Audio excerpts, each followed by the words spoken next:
नमस्कार, मैं doctor R के सिंह, एसआरएच डायबिटीज से। तो आप न्यूज में देखते हैं या जो भी आप समाचार और जिस भी माध्यम से आपको जानकारी मिला है कि जो कोविड और कोविड वैक्सीन से क्या सडन कार्डियक डेथ बढ़ गया है। तो ये बात फैक्ट है। कोविड से सर्टेन वेरिएंट कोविड के थे जिसके कारण सडन कार्डियक डेथ बढ़ गया है। वैक्सीन्स में भी थोड़ा सा है। कुछ वैक्सीन्स लाइक एमआरए वैक्सीन जो यूएसए में यूज हुआ था उसका है। लेकिन कोरोना के सर्टेन वेरिएंट से सडन कार्डियक डेथ का रिस्क बढ़ा था। इसके दो तीन रीजन थे। पहला रीजन क्या था, जब ऑटोप्सी किया गया कुछ पेशेंट्स में तो ऐसा देखा गया जो उसके कोरोनरी आर्टरीज में, जो हार्ट को सप्लाई कर रहा आर्टरीज में, उसमें छोटा छोटा गांठ था, फ्रेजाइल प्लाक था।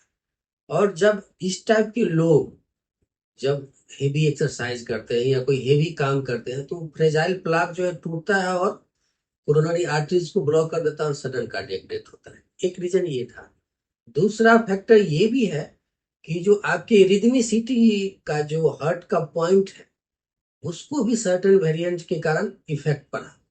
इसके कारण क्या हुआ, जो आपका हार्ट बीट है 70 to 100 पर मिनट चलना चाहिए, तो वो जो कोरोना वेरिएंट जो ना जिसने इसने रिदमिसिटी को अफेक्ट कर दिया, सडनली हार्ट बीट बढ़ जाता है लाइक 200 300 और पेशेंट फॉल कर जाते हैं। अगर प्रॉपर रिस्पॉन्स नहीं मिला तो उसमें भी फिर डेथ हो जाता है।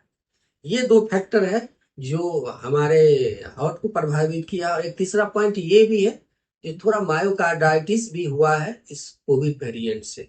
That is all the proven results. ये प्रूवन रिजल्ट्स है, लेकिन अगर अदर बिगर स्टडीज इसके लिए रिक्वायर्ड है। और जो हमारे यहाँ वैक्सीन यूज हुआ उसके थोड़े बहुत साइड इफेक्ट है, क्योंकि वैक्सीन तो हमेशा लॉन्ग टर्म स्टडी के बाद रिलीज होना चाहिए, लेकिन उस समय समय का डिमांड था तो शॉर्ट ड्यूरेशन में वैक्सीन रिलीज हुआ है। लेकिन ऐसा कुछ नहीं देखा गया है।